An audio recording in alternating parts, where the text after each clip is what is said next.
Guys, effective to. So, kung gusto nyo bumili, ayan, recommend ko sa inyo, lalo na sa mga daming pimples dyan. Kasi dati marami akong pimples.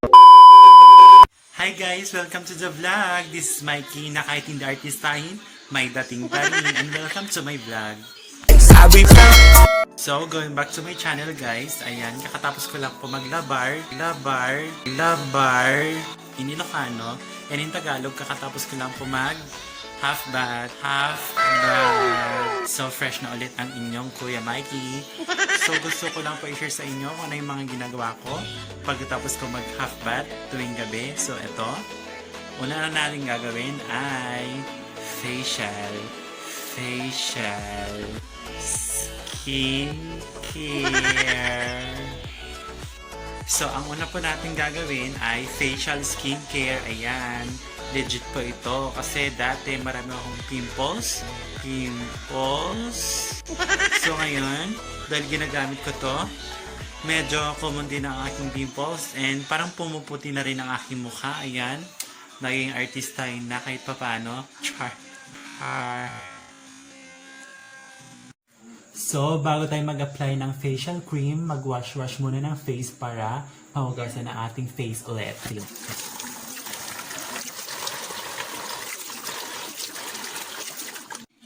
So, yun ang aking mukha guys. So, maglalagay na po tayo ng clay facial mask or ang tinatawag kong facial cream in normal.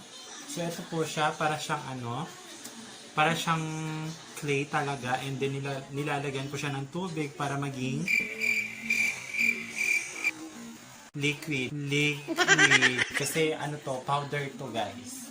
So, ayan. So, ang gawin ko natin ay halo lang po natin ito ng ganyan. Scrub it, and apply to that ugly face. Ugly face? Okay, dito muna ako sa salon guys ha. Ayan, apply.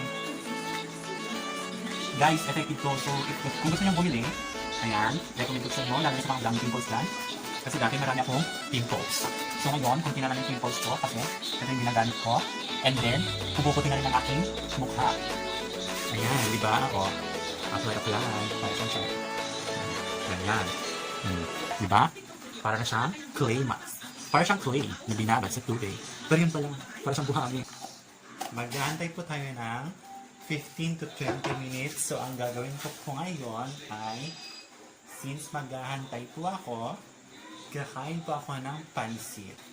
What time is it guys? It's already 10:30 in the evening. So ayan, kakain po tayo ng pansit. In Ilocano, magkakalo tayo. Ilocano po kasi ako. So ayan. Sige. Andito na po ako sa kusina. Ayan, kakain na po ako ng pansit na dala ni Lola LB. So thank you so much Lola LB for this pansit. Thank you so much. Ayan, nagutom tuloy ako guys. Pansit time. Ayan, let's go. Konti lang. And of course, sino yung mga katulad ko dyan, nakapag may pansit, may suka. Oops. Actually, first vlog ko to, so medyo kinakabahan ako and parang hindi pa ganun ka-fulfill yung confidence ko. Ayan. So, pagpasensyahan nyo na guys. Ayan. Gusto ko mag-start mag-vlog kasi bukod sa nakakakuha ka ng income, and then gusto ko rin share yung personal life ko sa inyo.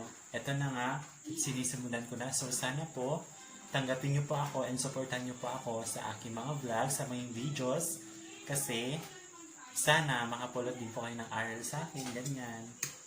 That life is very short and life is very important. So ayun, be happy lang always guys.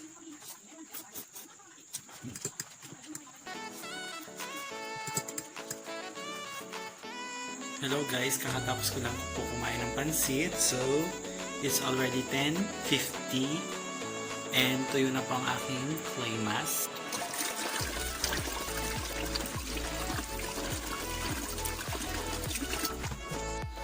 So, this is for tonight's vlog guys. Until next time, please do support, like, subscribe, and comment guys. Ayan. Thank you so much po sa watching. And next video, please suggest din po ng vlog kung anong gusto nyo. Just comment below down. Ayan, thank you so much. Bye! Good night everyone.